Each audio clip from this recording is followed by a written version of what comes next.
Am I the a-hole for not sharing my inheritance with my cousins? So I'm 31 female. My mom passed away when I was 4. She was 26 and dad has never been in the picture, so after my mom's death, her twin brother, my uncle Jack, became my legal guardian. He passed away suddenly 2 months ago. My grandparents started a watchmaking company over 50 years ago. They ran it for over 40, retired a decade ago, and my uncle took over. When I went to live with my uncle, he just started working for the company full-time after graduating college, and instead of having a babysitter, he would take me to work if I was not in school. My uncle met Melissa when I was 10. She was very nice to me. They got married when I was 12 and had their first child a few months later. When my cousin Mark, 20, was born, things changed. She would stop packing my lunch and other stuff. I know that she's not my mom, but before, she would just look at me with a smile, but after, she would barely acknowledge my existence. They had 2 more sons. Anyways, I worked there part-time as a teen, helping around, and Uncle taught me a few things. Uncle took over the company in 2012. My grandparents gave it to him, and he took it from 145 employees to almost 1,000 in 10 years. We even started a watchmaking school. I went to college, then Uncle hired me full-time as a designer. Time went on. Mark would work for like 4 hours a week and get a full week's pay, and I've heard all my cousins and my aunt talk about how watchmaking is stupid, and that is too much for something that only tells you the time.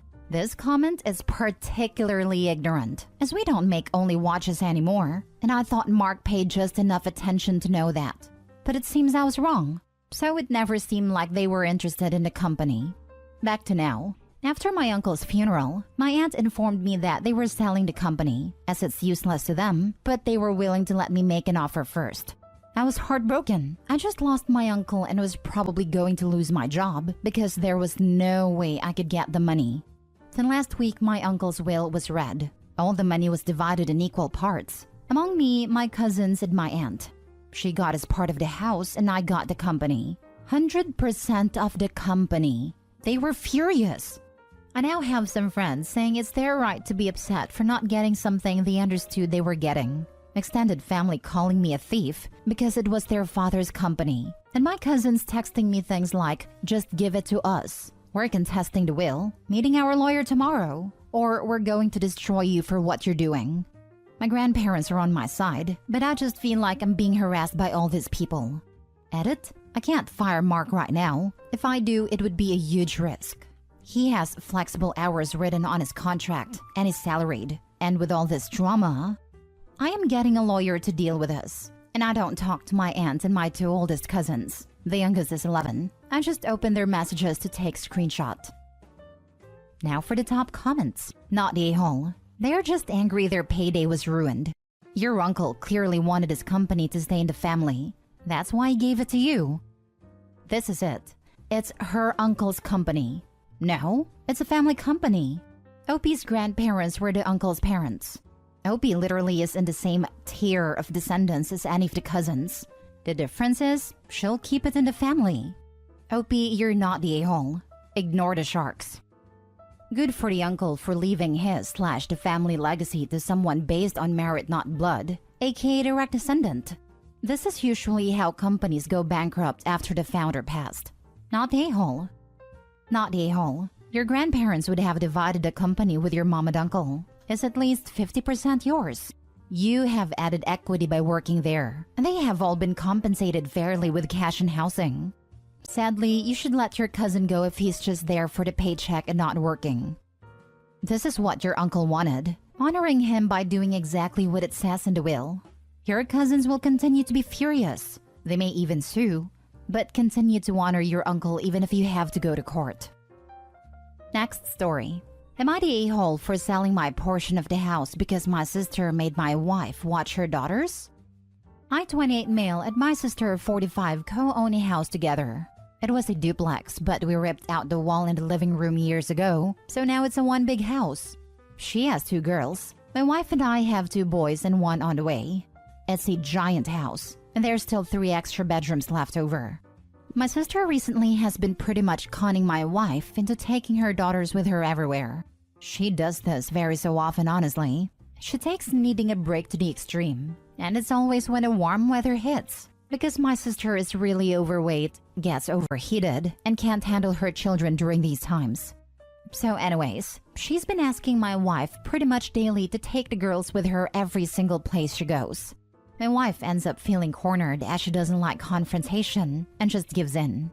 And what really angered me was that this even bled into my children's first ever concert. We got tickets well in advance, and unfortunately, I ended up breaking my hip and couldn't go, so there was a ticket left over. I was destroyed over not being able to go. I was in the hospital, but my wife decided to still bring the boys. Then she calls when they got there, and I find out that my sister basically told my wife how unfair it was that there was an extra ticket that her oldest daughter could use, and she didn't even ask to bring her. Needless to say, the kid ended up being taken to the concert. And by the time my wife got to the concert and called me, she was crying and completely overwhelmed and didn't even enjoy herself. My niece has ADHD and is one hell of a handful, so there was no relaxing. I got home 2 days ago and went up one side of my sister and down the other. Told her that she had to take our kids this weekend so my wife could go and relax after being conned into parenting 2 extra kids for so long and not getting a single stroke of a second to herself. My sister got angry, saying my wife could have just said no. But my sister never takes no for an answer, so this response was truly manipulative. So in turn, I told her I'm selling my portion of the house, which means she would have to sell or convert back to duplex, which they don't have the money for, because I don't want to be around her BS anymore.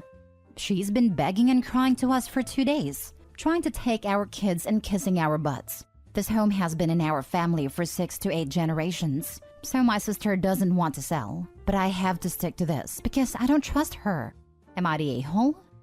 Edited to add, well, I can appreciate people saying that this is an open-ended threat on my end and that I would be responsible for the cost of converting back to a duplex. Please understand that I've already spoken to a few lawyers about this, as I thought the same thing. And no, it's not on me financially to do this because of how the co-ownership deed is written. I'm not sure the in-depth legalities, but I did speak on behalf of this issue profusely because I too thought it would be my obligation to rebuild a duplex with my intention to sell. But legally, it is not on me for whatever reason. Not the a-hole. You are all insane people for tearing down that wall in the first place, lol. Exactly. Good walls make good neighbors. Not the a-hole. I don't think a wall would stop that sister. Sister is super entitled. The wall wouldn't have even slowed her down. She'd have just dumped an OP in his family. Not the a-hole. What your sister has been doing to your wife is pretty scummy. Though I'm honestly surprised that you let it get to the point where you were so fed up you decided to sell the house. Either way, she needs to take responsibility for her own children and not have the ability to corner your wife into doing it for her. Also, if the home has been in the family for generations, the former duplex may not meet the zoning codes for lot size and zone. Legally not conforming uses are permitted unless they have been abandoned for a year in most jurisdictions. It's standard language in local zoning codes, so it may not be possible to convert it from a one-family back to a duplex.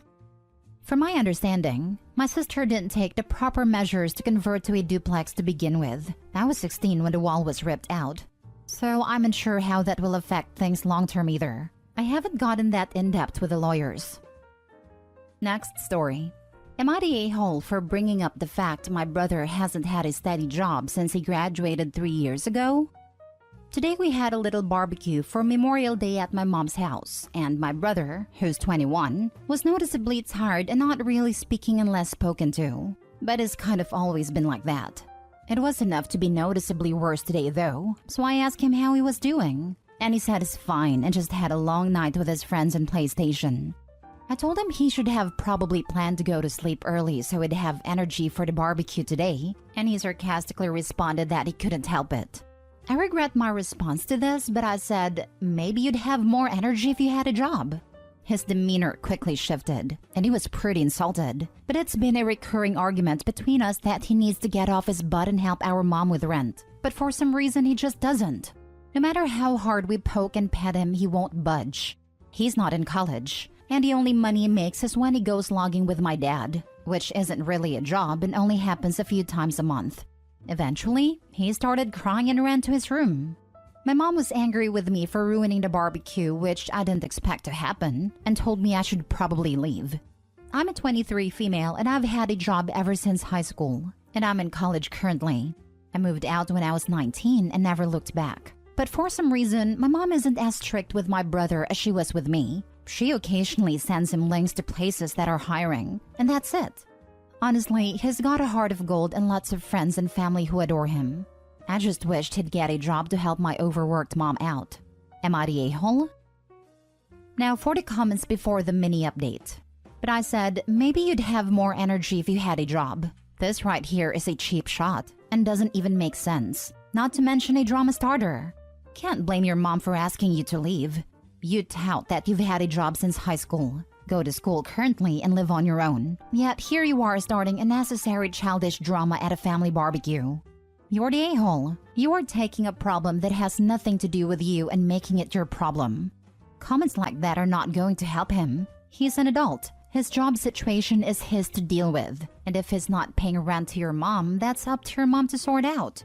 I also think you are not accounting for details you may be unaware of here, like if he may be dealing with some mental health issues or other problems in his life. It sounds like resentment from the unequal treatment between Opie and her brother. That's what I was thinking. There's some golden child / scapegoat energy here, but I give her a soft Yorty a-hole because she did start drama at a family event. In your comments, you say that your brother has anxiety, depression, is on meds, and is in therapy. Clearly, he is struggling, probably more than you know, and trying to manage life the best he can as a 21-year-old. I'm not sure why you feel the need to insert yourself into any of this, to be honest. Seems kind of like you enjoy comparing yourself to him and trying to make him feel beneath you. The fact that you chose to hound him about this, something that really is none of your business, in front of others was totally out of line. You're the a-hole. You owe your brother an apology. He needs encouragement and support, not condescending lectures and scolding. The title says graduated 3 years ago, so remember that this is a kid whose final high school years were COVID years. I know this seems like an excuse, but we're really seeing serious mental health issues and an almost adult version of a newborn's failure to thrive by some of those students. His high school education and social development were very different than what Opie would have experienced. He needs help and support to move on, not additional guilt. Now for the mini update. I apologized earlier today and bought him lunch. We're also gonna try family therapy and see how it goes. He also accepted my offer of trying to help him get a job at my place of work. He also told me he was thinking about upping his meds in the last few days, and yesterday's events was the straw that broke the camel's back. Everything seems to be dandy now, but I may make a post in the future if he doesn't keep his word about keeping a job at my place of work. Last story. Am I the a-hole for wanting to live with my father over my mother despite his cheating? I, 19 female, grew up with a very one-sided family dynamic. I have a great relationship with my father, and we have always gotten along with each other. He was way more present in my upbringing than my mother, and I overall just prefer being with him. He was always there for me and never prioritized his job over the family. My mother, on the other hand, was more focused on her work than being a part of my life, and that has really drawn a wedge between us. I don't hate my mom, but I don't have nearly as close of a connection with her as I have with my father. Her work was always prioritized over my father and I, and it felt like my parents weren't even married. So, my mother recently found out that my father has been having an affair with a coworker of his for the past 2 months. I had no idea about this, so this definitely came as a shock to me. They're getting a divorce, and my mother is planning on moving out of our house soon. And my mother told me that I should start packing my stuff so that we can move out as soon as she can sign a lease in an apartment. But to be honest, I don't really want to move out with her, and I'd much rather stay with my father. I know what he did was terrible, but I still wouldn't really feel at home or comfortable living alone with my mom. I know that if I live with my father, he'll continue to support and take care of me like he has been doing, and like my mother. When I told my mother that I wanted to live with my father, she had a mental breakdown. She started telling me that her father broke up our family, and that he broke her, and that me choosing him over her is a massive betrayal from me towards her. My mother got really emotional, and I felt bad about this all. Am I the a-hole? If the dad was earning less than your mother in this time period, it makes sense that your mother was more career-focused to manage the house expenses. While this doesn't mean the family can be neglected, it also hints that maybe your father was having affairs for a long time and chose to remain distant from the mother, which further drove her away to focus on work. He was only caught this time. No reason to think he wasn't cheating before. Do you know for sure that your mom wasn't significantly earning more, or rather that your father brought home lesser income? During your childhood, not current situation. My father earned more than my mother and took care of the majority of the bills at home. He was a hard worker, but always made sure that he had time for the family and never let his career come between us. And because my father did so much for the family, my mother was rarely present and was always focused on her career and put us on the back burner, which made us feel neglected. We always expressed to her how we felt, but she never listened. Do you feel him cheating on your mom was justified then? It just sounds like you're okay with everything that happened. Have you ever had a proper sit-down with your mom about everything that happened? Has your father apologized or showed remorse at all? Was he willing to work through this?